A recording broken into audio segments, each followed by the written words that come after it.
Bienvenue à bord du vaisseau Hypersensas.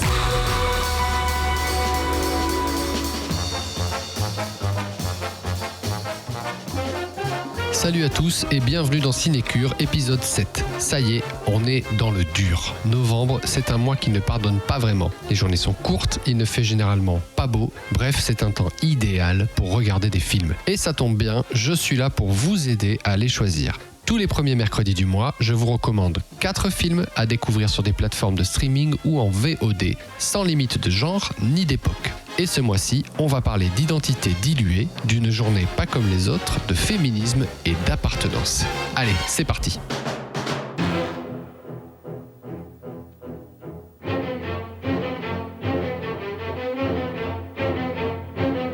Holly Motors de Leos Carax, durée 1h55.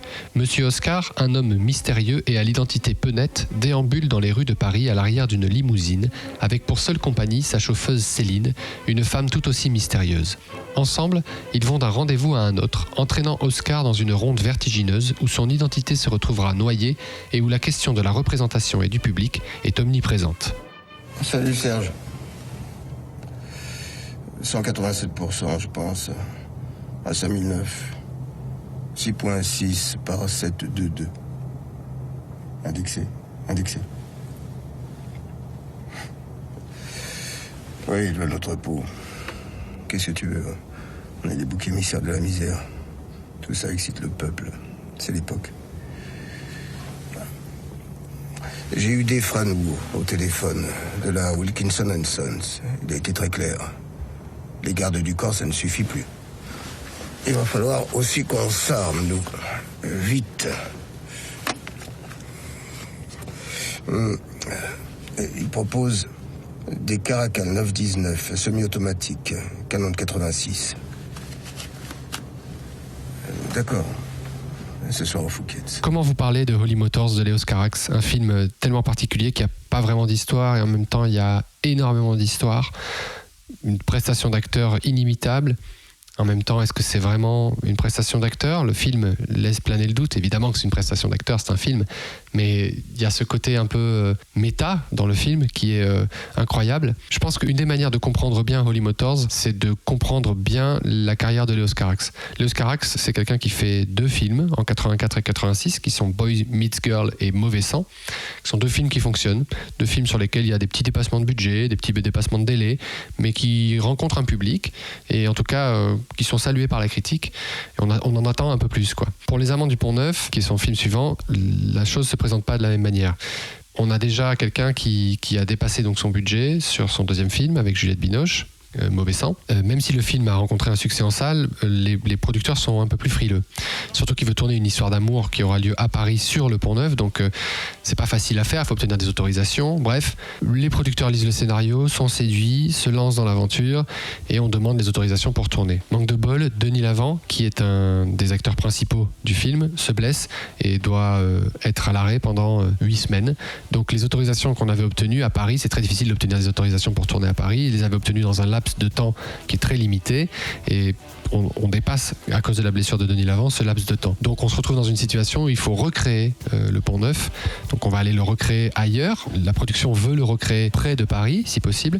On s'aperçoit que c'est impossible. On cherche un endroit, puisqu'il faut de l'eau, il faut qu'on puisse imiter la Seine, il faut qu'on puisse faire tout ça, qu'on puisse recréer tout le quartier autour, ce qui est dingue.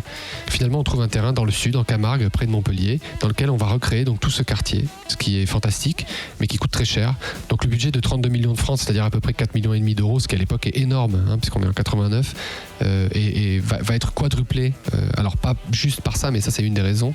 Et du coup, on va se retrouver avec un film qui va coûter 4 fois ce qu'il aurait dû coûter, et qui va être un trou béant, qui va devenir presque un scandale national, puisque des sous publics vont être engagés, puisque Jack Lang, qui est à l'époque ministre de la Culture, fait tout ce qu'il faut pour essayer de sauver le film et sa production. Et donc on se retrouve avec un trou, en fait, quoi, un trou béant de finances qui va être lâché par ses producteurs, puis repris, puis lâché. La production va durer 3 ans. On peut dire qu'on est sur quelque chose en termes de catastrophe qui relève un peu de l'Apocalypse Now, quoi. C'est un peu l'Apocalypse Now français. Si l'histoire de la production du Pont-Neuf vous intéresse, je vous conseille d'écouter l'excellent podcast Affaires sensibles, qui est en réalité une émission de radio de France Inter. Il y a une émission qui est dédiée à cette production et qui est passionnante.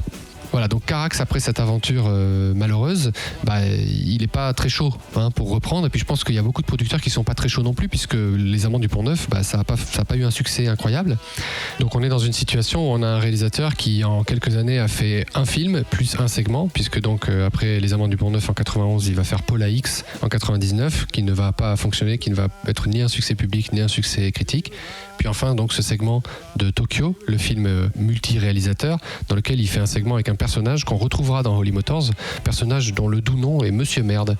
Et je trouve que ce personnage représente bien à lui-même l'absurdité et en même temps l'exercice de style et en même temps la lettre d'amour incroyable que Léos Carax écrit aux acteurs et l'ode qu'il écrit au cinéma. Et ce, malgré cette réputation qu'il a, malgré un art qui, quelque part, est en train de le bouder depuis pas mal d'années. Parce qu'après, de 99 à comme je vous l'ai dit, à 2012, il fait une pause de 13 ans qui est interrompue juste par le mini-segment qui dure vraiment 5 minutes du film Tokyo. Donc on peut pas franchement parler d'une activité folle, quoi. C'est un peu comme si pendant cette pause-là, Carax, il avait réfléchi, il avait pris le recul nécessaire et il s'était dit ok, qu'est-ce que j'aime dans le cinéma ? Et dans ce film, c'est comme s'il déshabillait le cinéma complètement, il enlève tout et il laisse que ce qui lui plaît à lui, il laisse que ce qu'il aime. Et qu'est-ce qui lui plaît, qu'est-ce qu'il aime ? Il aime diriger des acteurs, il aime raconter des histoires. Et en fait, ce qu'on va avoir, c'est une suite d'histoires avec toujours le même acteur, qui est Denis Lavant, qui donc se trimballe dans cette limousine qui est en fait une loge, quoi, et qui va raconter plusieurs histoires. Je ne veux pas trop vous en révéler, mais c'est un film qui est complètement fou, c'est-à-dire qu'on saute d'une émotion à une autre, on se retrouve d'un seul coup, on est dans la tragédie la plus dégueulasse, la plus misérable, et puis le segment d'après, c'est une comédie, et donc on rigole, mais on a encore cette tragédie qui est juste là, qui est à fleur de peau en nous, puis après on va tomber dans l'absurde, on va tomber dans quelque chose qui est presque du concept movie, quoi. Puis ensuite on va sauter dans un truc complètement futuriste, et puis on va revenir dans quelque chose qui est très terre à terre, qui pourrait être considéré comme une sorte de comédie dramatique. Puis après, on va vivre des choses intenses avec cet acteur. Et en fait, on ne sait pas qui est ce mec. On ne sait pas quel est son but. On ne sait pas pourquoi il fait ça. Parce que Carax ne nous montre jamais le public. En tout cas, il nous montre le public au début comme une image, en fait. Comme s'il faisait un cours d'histoire du cinéma, en fait. Mais après, nous, on suit ce gars. On est avec lui. On est à côté de lui. Et on vit tout ce que ce mec a à vivre. Et comme lui, on se demande pourquoi, en fait. Pourquoi il fait ça ? Pourquoi il passe d'un rôle à un autre ? Surtout qu'il prend des risques absolus. Et en fait, c'est là qu'on s'aperçoit que ce dont Carax nous parle, c'est la vie d'acteur, c'est cette espèce de folie qui veut que ces gens-là se griment, se maquillent, se changent physiquement, rentrent dans la peau de quelqu'un, vivent le quotidien de cette personne, vivent les émotions de cette personne. Pour nous, le public que dans le film on ne voit pas ou très peu, qui n'est pas en tout cas le public de Monsieur Oscar, c'est un autre public qui est montré à un moment donné. Je sais bien que ça a l'air fou ce que je vous raconte et ça fait pas grand sens, mais vous savez, pour Time and Tide le mois dernier de Tsui Hark, je vous avais parlé d'expérience sensorielle. Là on est dedans, quoi. Voilà, c'est une expérience sensorielle. Il faut relâcher, il faut accepter qu'on va pas tout comprendre, il faut se laisser porter par la vague et ensuite il faut juste se laisser porter par nos émotions, se mettre en empathie avec peu importe le personnage qu'on voit sur l'écran. Il y a des choses qu'on va voir, il y a des choses que j'ai vues dans ce film que j'avais jamais vues ailleurs au cinéma, jamais dans aucun film. Il y a des moments qui sont des moments de grâce et il y a des choses qui sont des instants qui sont presque comme de la magie, quoi. C'est suspendu dans le temps. C'est aussi un film qui était très cher à Léos Carax. Il y a deux choses qui le prouvent. La première, c'est qu'il a accepté de tourner en numérique alors qu'il tient absolument à la pellicule. Et la façon dont il parle du cinéma dans ce film-là démontre qu'en fait, pour lui, le numérique est absurde. Il y a quelques répliques qui le disent. Et puis, d'un autre côté, c'est un film dans lequel il a mis énormément de lui-même. Il y a une scène en particulier qui fait appel à son histoire d'amour avec Juliette Binoche. D'ailleurs, c'est Juliette Binoche qui aurait dû jouer le rôle. Je vous révélerai pas qui le joue parce que c'est une des parties intéressantes du film. C'est Juliette Binoche qui aurait dû jouer ce rôle-là. Finalement, ça s'est pas fait pour mésentente, malheureusement. Mais voilà, ça aussi, ça contribue à brouiller les pistes. Voilà, j'espère qu'on ressent bien la passion que j'ai pour ce film parce que ça a été incroyable. Rien que de vous en parler, en fait, j'ai la chair de poule. Et c'est vraiment une expérience. Voilà, je pense aussi que c'est un film qui est clivant. Je vais pas vous mentir. Je pense que c'est quelque chose que vous allez voir et peut-être que vous allez détester ça. Mais je pense aussi que c'est un film qui est merveilleux, qui est incroyable. Et je comprends même pas, en fait, ce film est en 2012, il était au Festival de Cannes, il a rien reçu. Je regardais le palmarès l'autre jour là pour le podcast, je comprends même pas comment c'est possible, en fait. Je comprends même pas comment c'est possible. Pour moi, quand on travaille dans le cinéma, quand on fait partie de l'industrie du cinéma, on doit voir ce film. Et si vous aimez le cinéma, si vous êtes cinéphile, vous devez voir ce film. J'ai la certitude qu'il va vous parler. Voilà. Si après vous cherchez un film pour vous détendre un dimanche soir, Je suis pas persuadé que ce soit le film pour vous. Mais si vous aimez le cinéma, si comme moi vous êtes cinéphile, si vous aimez voir des films, et si vous vous êtes déjà posé des questions à propos du cinéma, sur cet art si étrange et si bizarre que peut être le cinéma parfois, voyez ce film absolument. Voyez-le, c'est nécessaire. C'est un film qui va vous transporter. Laissez-vous porter, acceptez que vous n'allez pas tout comprendre, laissez-vous porter par vos émotions et par ce que vous allez voir à l'écran, et vous allez passer un moment incroyable, ça je vous le garantis. Cette même année 2012 sortait au cinéma Skyfall de Sam Mendes, Clo-Clo de Florent Emilio Siri et L'Odyssée de Pi de Ang Lee. Et le film est disponible sur Univers Ciné.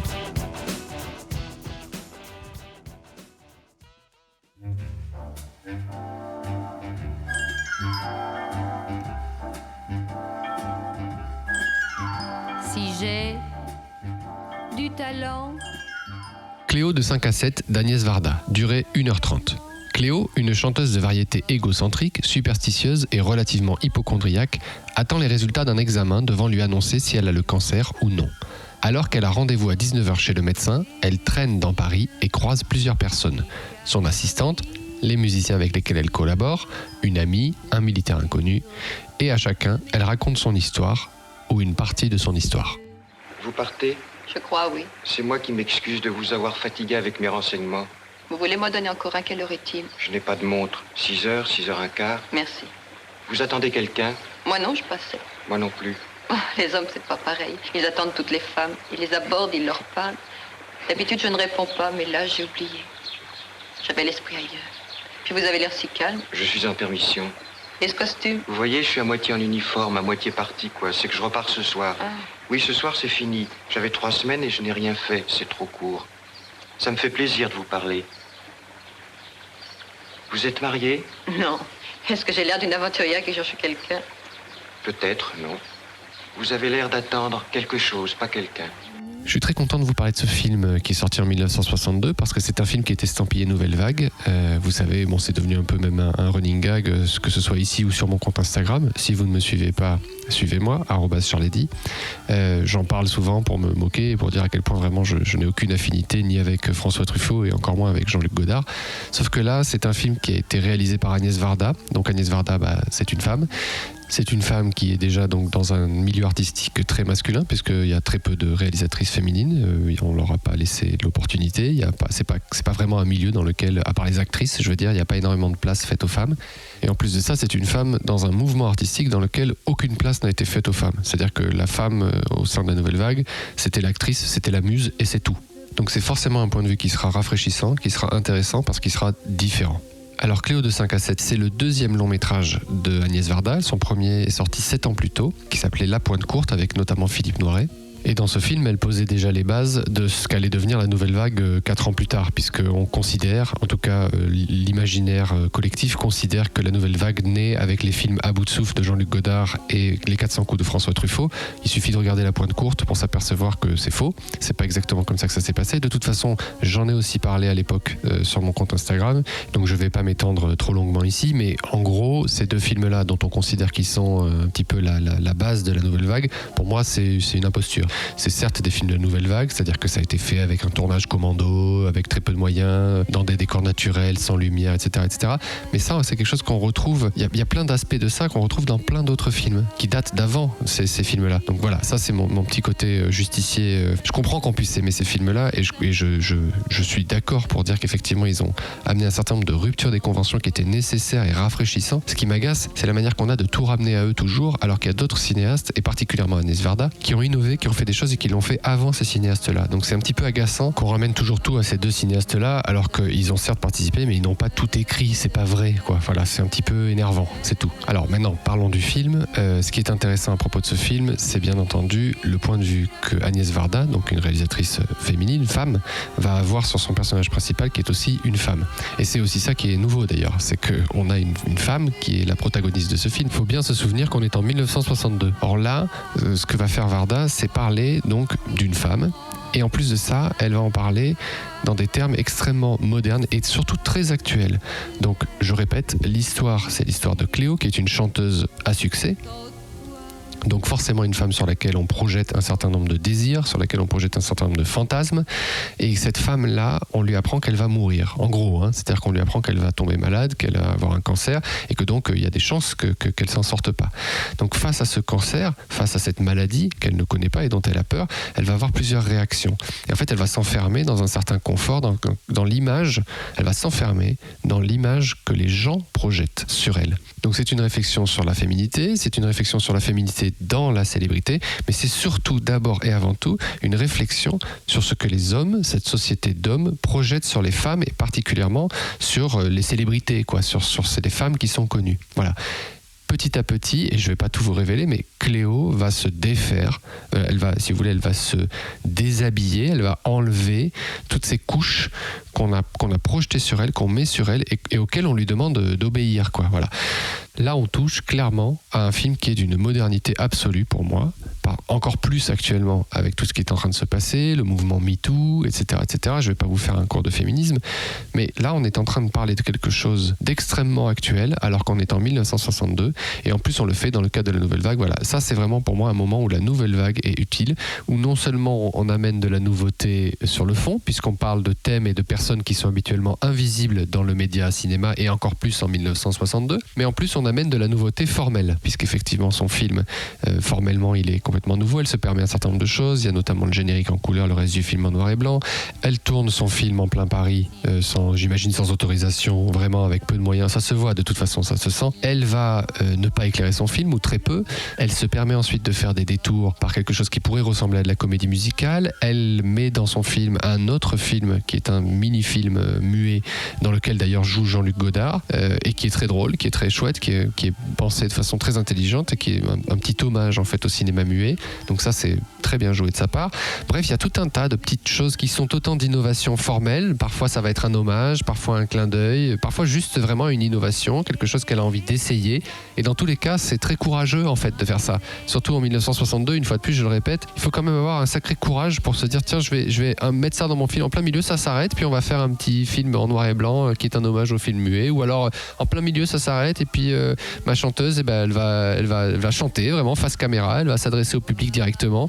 Je veux dire, c'est quand même, faut y aller quoi. Puis il faut pas oublier que c'est une femme qui fait ça. C'est une femme qui fait ça et dont la protagoniste est une femme. Elle écrit même des chansons. Puisque comme je vous ai dit, il y a une partie qui pourrait être considérée comme de la comédie musicale. C'est elle qui a écrit les paroles. La musique d'ailleurs, parlons-en, c'est Michel Legrand. C'est quand même un très très grand monsieur du cinéma, en tout cas de la musique de film. Bref, voilà, ça regorge de petites trouvailles, de petites choses comme ça. Et en plus de ça, la réflexion est moderne, elle est actuelle, c'est intelligent, c'est bourré de bonnes choses. Et en plus de ça, ça m'a un peu, bien sûr, rabiboché avec la nouvelle vague, avec laquelle je suis toujours en colère. Mais en réalité, je m'aperçois que je suis pas en colère avec la nouvelle vague, je suis en colère avec François Truffaut et Jean-Luc Godard, qui étaient deux personnalités, selon moi bien sûr, mais faites-vous votre propre opinion, selon moi détestables. Voilà. Cléo de 5 à 7 est disponible sur Netflix. Il est sorti en 1962, comme je vous l'ai dit, à de nombreuses reprises. Cette même année 62 sortait en France Le jour le plus long de Daryl Zanuck, La guerre des boutons d'Yves Robert et Cartouche de Philippe de Broca.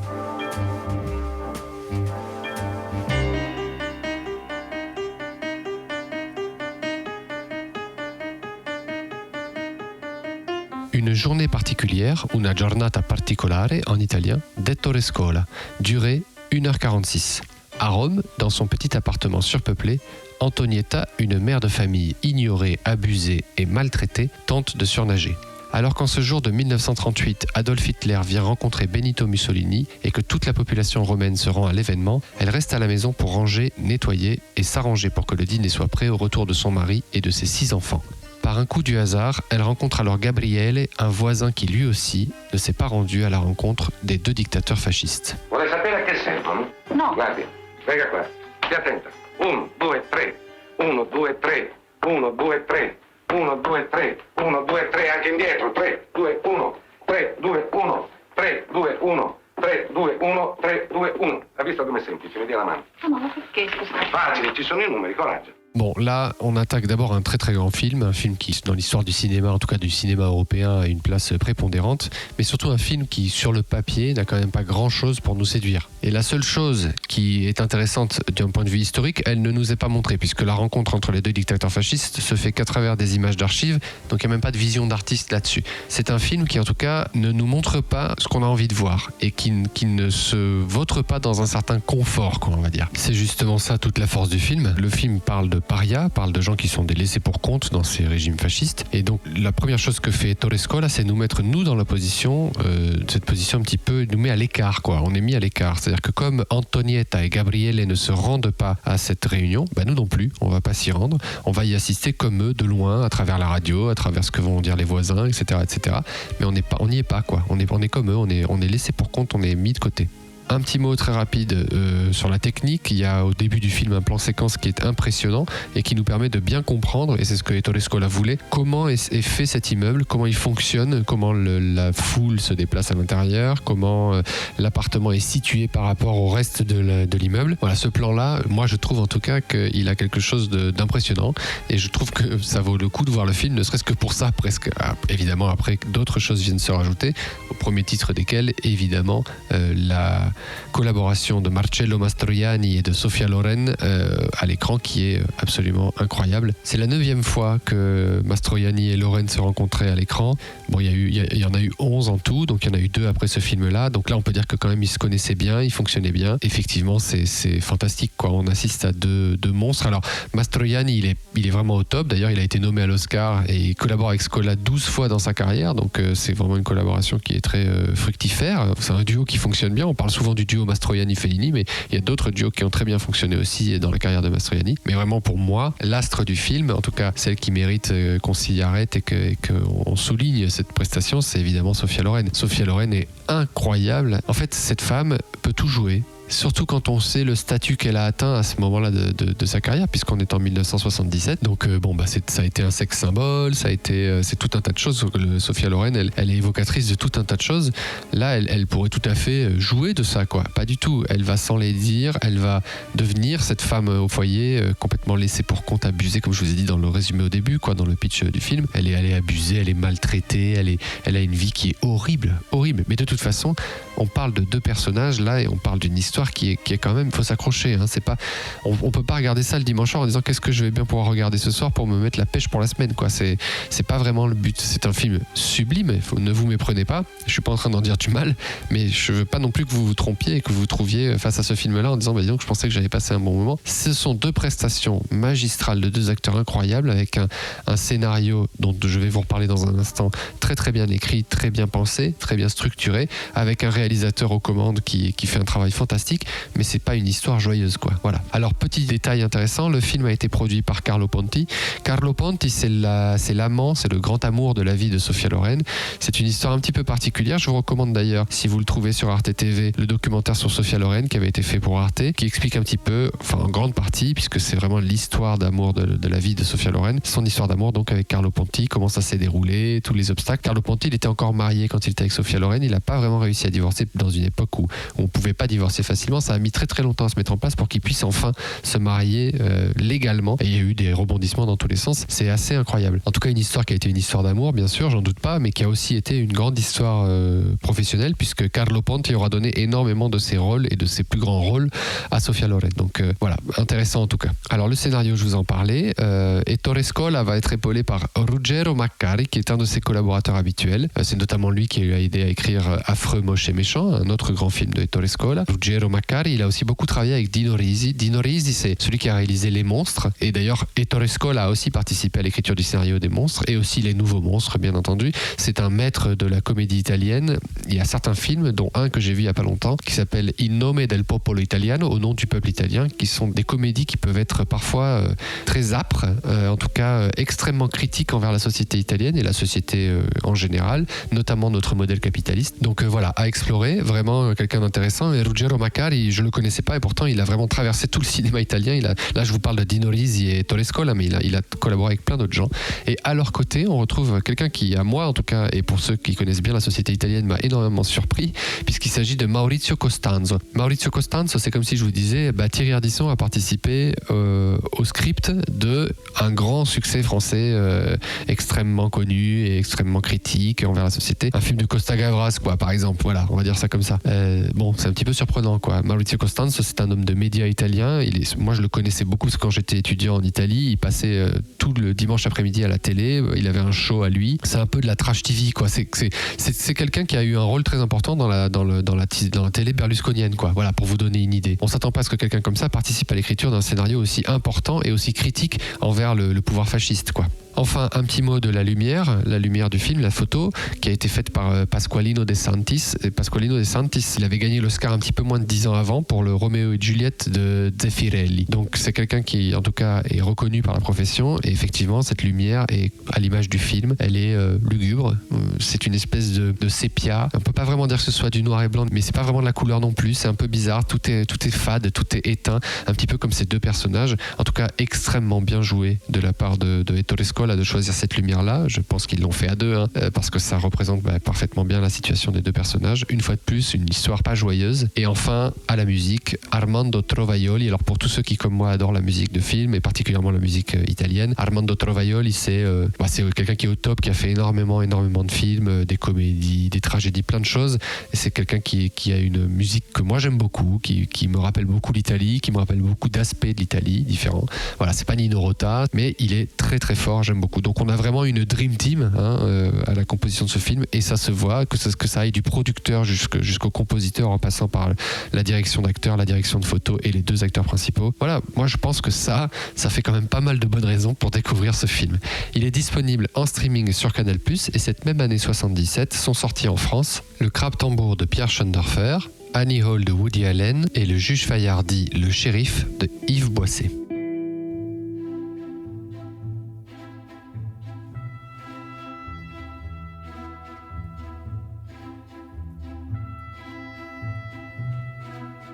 Parle avec elle, titre original Hable con ella de Pedro Almodóvar, durée 1h52. Bon, pour la première fois, je vais faire un résumé dont je suis pas particulièrement fier, mais c'est tellement difficile de résumer ce film. Allez, je me lance. Marco, un journaliste argentin émotif et franc, rencontre Lydia, une matador spontanée et entière. Quand Lydia est encore née au cours d'une corrida et internée dans le service des patients dans le coma d'une clinique spécialisée, Marco fait la connaissance de Benigno, un infirmier altruiste et un peu simplé. Celui-ci s'occupe d'Alicia, une jeune danseuse naïve qui a eu un accident de voiture. Une série d'événements inattendus va rapprocher Alicia et Marco. ¿Qué pasa? ¿Me estás siguiendo? No. Bueno, sí. ¿Sí? Es que creo que esto es tuyo. Que se te ha debido caer. Gracias. ¿Está todo? Sí. Hoy no he tocado nada, ¿eh?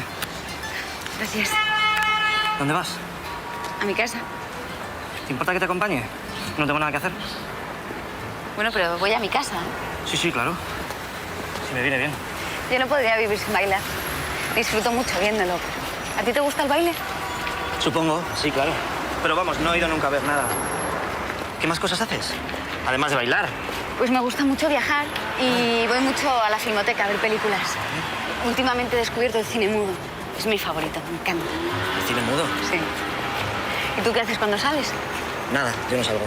Il y a quelque temps, sur le Discord du vaisseau Hypersensas, on a abordé le thème de Pedro Almodóvar et à quel point c'était un cinéaste qui touchait toujours les mêmes thèmes, qui sont parfois un peu gênants, un peu dérangeants, ce qui est très vrai. Et j'ai défendu un petit peu son cinéma en disant que c'est vrai qu'il touchait toujours les mêmes thèmes et qu'il avait une manière un peu gênante de le faire, etc., mais qu'il fallait quand même pas confondre la première partie de sa carrière et la deuxième partie de sa carrière. Et depuis que j'ai tenu ce discours sur ce Discord, que je vous encourage d'ailleurs à rejoindre, une question me hante, à savoir, à quel moment la rupture se fait dans la carrière de Pedro Almodóvar entre la première partie et la deuxième partie. Je m'explique. Dans la première partie, je pense qu'on a affaire à un réalisateur qui est un petit peu excité, un peu énervé et probablement très content de pouvoir enfin faire ce dont il a rêvé, à savoir faire du cinéma.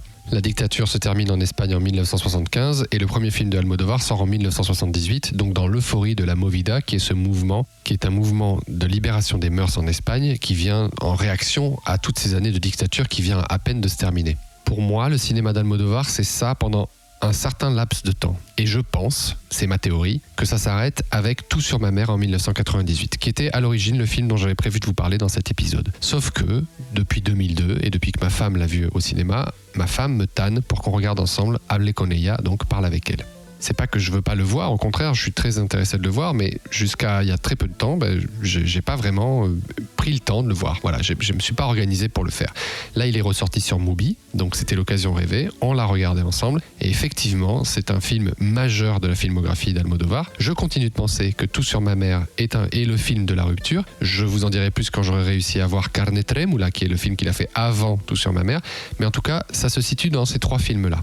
La maturité dont fait preuve Almodóvar dans ce film, particulièrement au niveau de l'écriture, est tout simplement impressionnante. On a des récits croisés, des changements de route. Je sais qu'on a beaucoup dit que Parasite de Bong Joon-ho était un film incroyable parce qu'il changeait de style d'un moment à un autre. Là, on a quelque chose qui relève à peu près de ça. C'est pas aussi marqué, c'est pas aussi pop culture, mais en tout cas, c'est très très subtilement amené. Et effectivement, on glisse légèrement d'un film qui est une histoire d'amour vers quasiment un thriller, quoi, on peut le dire. D'ailleurs, Almodóvar gagnera l'Oscar pour le meilleur script original et je pense que c'est amplement mérité. Il y a tout un tas d'autres prix, je sais qu'il y a des Golden Globes et tout ça, je vais pas vous faire, j'aime bien parfois vous donner les listes, c'est pas forcément très intéressant. Tout ce que je sais, c'est qu'il n'a pas été choisi par l'Espagne pour représenter le pays à la cérémonie des Oscars, ce qui est complètement ahurissant. La façon dont Almodóvar nous amène ce changement de style dont je vous parlais à l'instant est très insidieuse, c'est-à-dire qu'il nous présente les personnages, on sympathise avec eux, comme à chaque fois qu'on nous présente des personnages, à chaque fois que c'est bien fait en tout cas, et donc on retrouve dans ces personnages-là, il y a 4 acteurs qui sont tous fantastiques, mais pour moi les prestations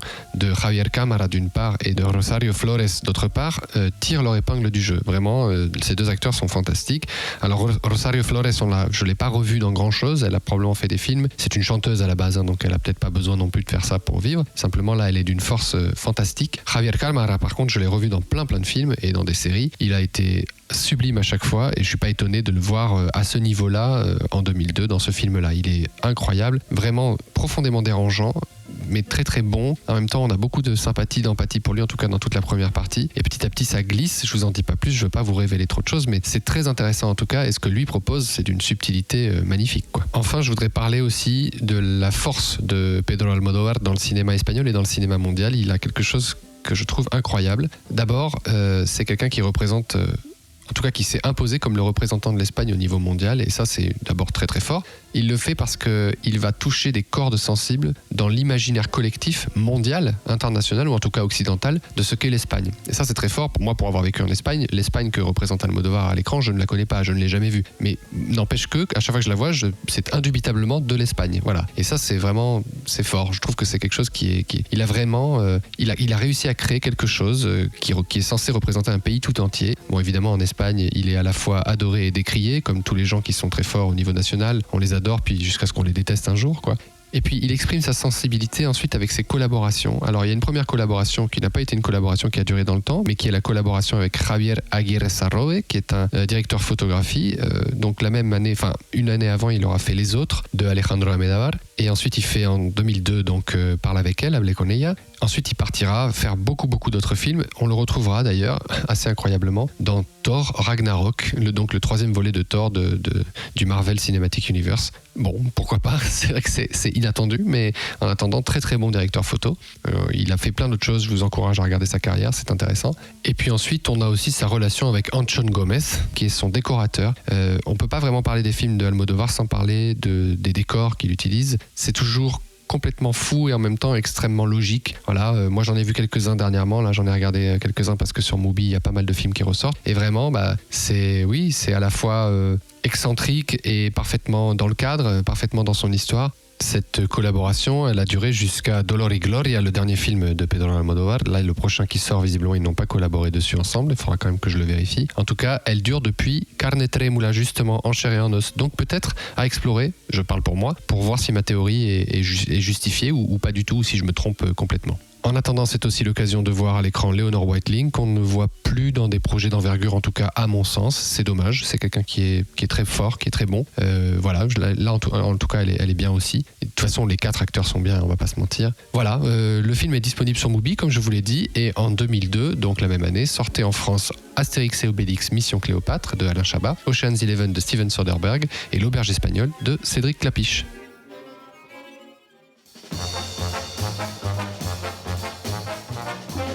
Et voilà, c'est déjà la fin de cet épisode. J'espère qu'il vous aura plu. Si c'est le cas, je vous encourage à venir mettre 5 étoiles sur Apple Podcast. C'est important pour le référencement. N'hésitez pas à en parler à vos amis, votre famille, vos collègues. Le cinéma est un art qui se partage. Cinécure est un podcast produit par moi, Charles-Édouard Wasselin, accompagné de mon irremplaçable binôme, Adrien Larouzet, que je remercie encore pour sa patience. Le tout sous le regard bienveillant du vaisseau Hypersensas auquel je suis fier d'appartenir. Vous pouvez me retrouver sur Instagram où je parle principalement de cinéma. On se retrouve d'ailleurs là-bas la semaine prochaine pour combiner ma sélection du mois de novembre à 4 nouveaux films. Donc n'hésitez pas à venir me suivre. @Charledy. Enfin, dans 2 semaines sortira le 2e épisode de Cinessentiel, la mini-série consacrée cette saison à Henri-Georges Clouzot. D'ici là, prenez soin de vous et découvrez plein de films. À bientôt!